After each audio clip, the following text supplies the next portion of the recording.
Good morning, and welcome back to my channel. My name is Claire and I have bipolar disorder. Today I want to talk about some of the more weird and wonderful symptoms of the illness. And my goodness, I experienced quite a few. There were a lot of more, let's call them common symptoms of the condition.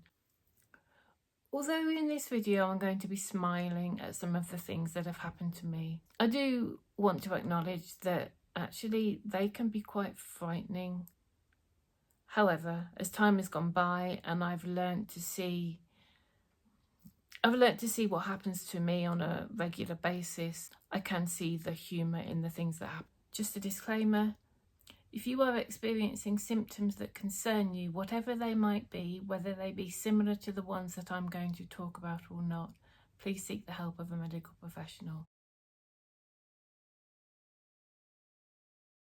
Excessive sleep. Now, I suppose insomnia is one of the better known symptoms of bipolar disorder. Excessive sleep. I could sleep for England. And on a bad week, on a bad month, I can get about 20 hours sleep per day and keep on going and keep on going. It isn't that hide away from the world kind of, me and my friend Vic, we call it moling, like being a mole in a molehole. It isn't that, it's utter exhaustion.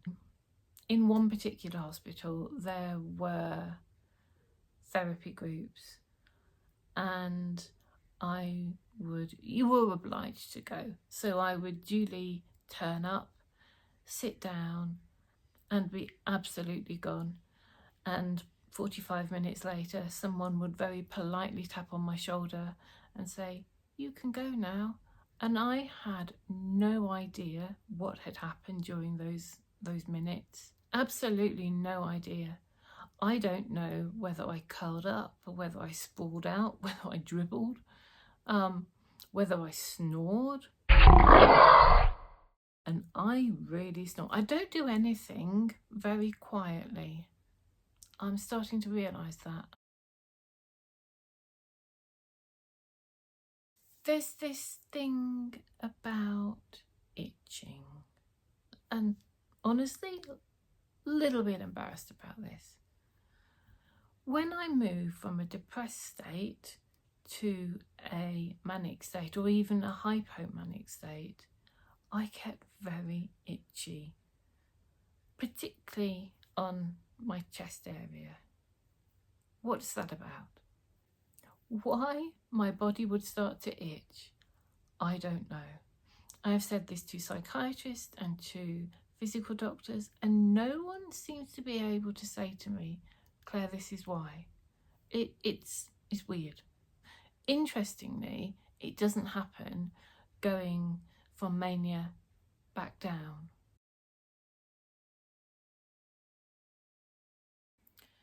In my previous video, I mentioned the hiccuping incident in New York. For those who haven't watched it, please do. But also a recap is, me and my family were at the top of the Empire State Building. I got the hiccups and they lasted for 7 weeks. Now, my hiccups are impressive. They remind me of those that might come from a pterodactyl who's just stubbed his toe. A bit like my sneezes, really. They'd rival those of a saber-toothed tiger on a really, really bad day. And so it went like this. We were there. We were looking at the view. The sun was beating down. We decided to go home. There was a queue for the lift. Squawk. I couldn't possibly inflict an exact replica, but let's just say squawk. So there I am, in the queue for the lift on the way down. In the lift, squawk, squawk. In the hotel, squawk, squawk, squawk. In the plane on the way home overnight, squawk doesn't even cover it. We'd gone to New York for a lovely family holiday, And it was a lovely holiday. I have very fond memories of shopping.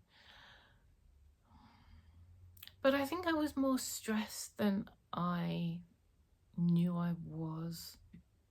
And I really do think that that might have been part of the problem. Migraines. I get a lot of migraines, and it makes sense to me that they are linked. I get overstimulated a lot, and I can well believe that my brain says, enough, gives me a headache, which puts me into a darkened room for a day, 2 days, and I calm down.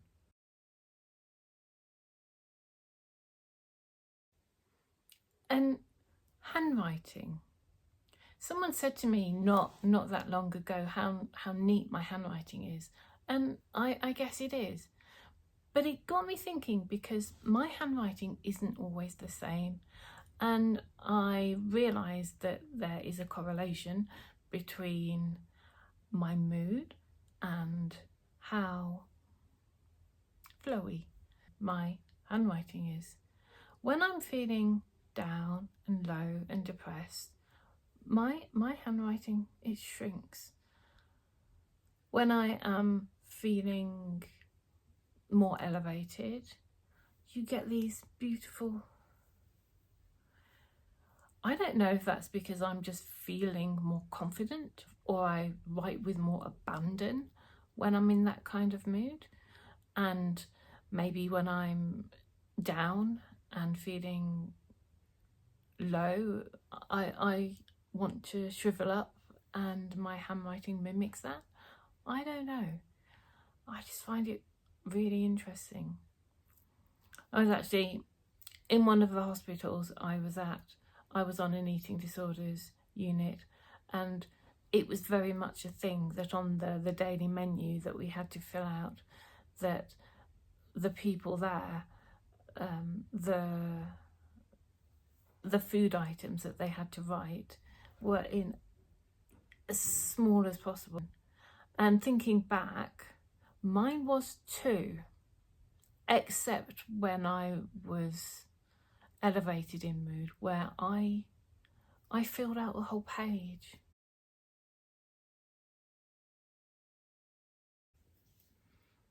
Now, I was always a particularly clumsy child.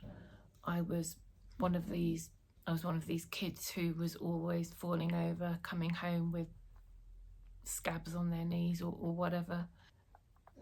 And I am absolutely convinced that since I have become more and more well, I have become more and more clumsy. I have managed to either break or sprain my ankle 4 times in 10 years, which I think is quite impressive.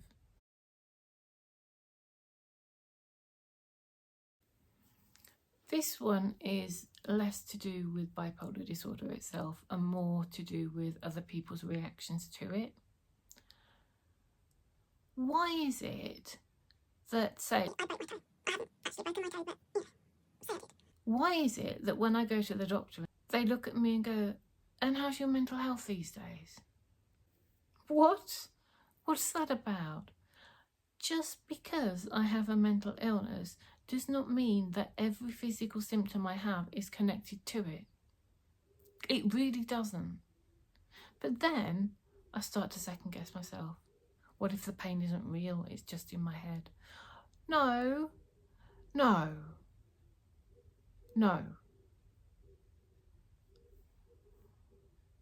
I think it's naive to try and keep physical pain and mental pain separate, but sometimes, come on.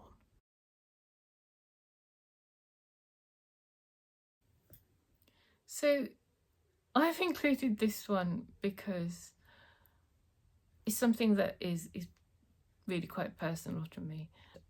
As I've said in my previous videos, I have some OCD traits. One of the things that really bothers me are twos. I like things to be done in multiples of 2. And these videos on YouTube are, for some reason, very often the one thing that, or the 3 things that. And I thought, I don't think I can do that. I've included the need to have 2s just so I can put it on the end to balance it out if I need to. Thank you for watching. I hope that this video has given you some light relief from what can be very difficult symptoms. If you've enjoyed this video, please like and subscribe.